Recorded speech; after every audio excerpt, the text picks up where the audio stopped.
Hi guys, welcome to my YouTube channel. I hope आप सभी स्वस्थ होंगे, मस्त होंगे। जैसा कि आप जानते हैं कि हमारी राजस्थान की भूमि वीर गाथाओं, परंपराओं, पौराणिक गाथाओं के कारण विख्यात है। ऐसे ही धार्मिक स्थल के कारण भी वो विख्यात है, जैसे सालासर का मंदिर, झुंझुनू माता का मंदिर और खाटू श्याम जी। खाटू श्याम जी का नाम पहले क्या था? बर्बरिक, जो घटोत्कच के पुत्र हैं और भीम उनके दादा हैं, और पांडव कुल से जन्मे हैं वो बर्बरिक जी।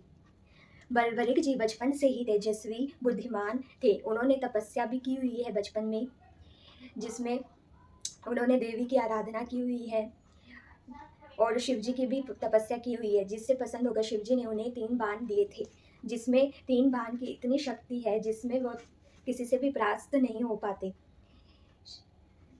और देवियों ने उन्हें सिद्धियां दी है। ऐसे ही खाटू श्याम जी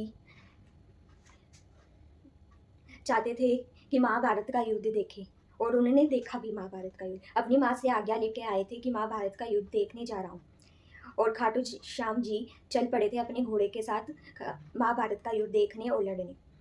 और श्री कृष्ण को यह पता चला तो उन्होंने बामन का भेष धारण कर पीपल के पेड़ के नीचे उनसे रोक लिया और कहा कि बच्चे कहाँ जा रहे हो? तो कि मैं महाभारत का युद्ध देखने और लड़ने जा रहा हूँ, जो दुर्बल होगा मैं उसकी तरफ से लड़ूंगा।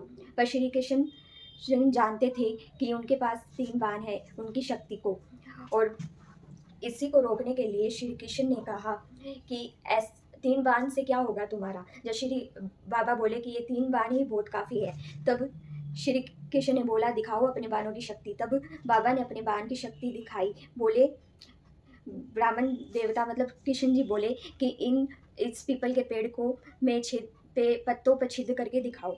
तो उन्होंने पत्तों पर अपना बाण निकाला और पत्तों पर छिद्र करने लगे, और इतने में श्री कृष्ण ने एक पेड़ के पत्ते को नीचे दबा लिया था, जिससे श्याम जी को नहीं पता चला, पर उनके बाण को पता चल गया।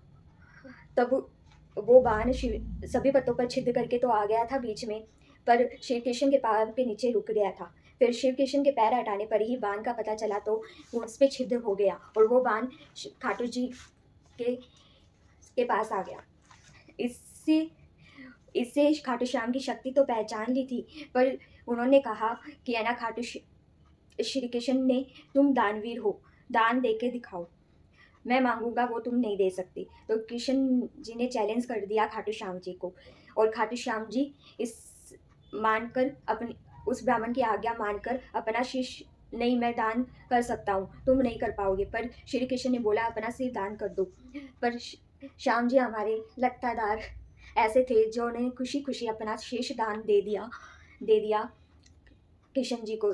कृष्ण जी ने ये देखा तो कृष्ण जी भी भावुक हो उठे, और उन्होंने कहा कि मैं महाभारत का युद्ध देखना चाहता हूँ। जब कृष्ण जी ने श्याम जी के सिर को ऊंची चोटी पर रख दिया, जिसके कारण वह महाभारत का युद्ध देख पाए, और श्री कृष्ण जी ने उनको वरदान भी दिया था उनकी महानता, उनके बलिदान को देखकर। हारे के सहारे का कलयुग में मेरे नाम से पूजा जाएगा। जब भी उनको ये नाम मिला था श्याम जी का, कि श्याम नाम से तुम्हें जाना जाएगा, और खाटू जी ने उसे हंसते हंसते स्वीकार कर लिया था। आपको मेरी ये छोटी सी वीडियो अच्छी लगे तो प्लीज़ लाइक शेयर कमेंट करना ना भूलें। मैंने श्याम जी पर जितनी इन्फॉर्मेशन थी उस पर बनाने की कोशिश की है। Bye bye.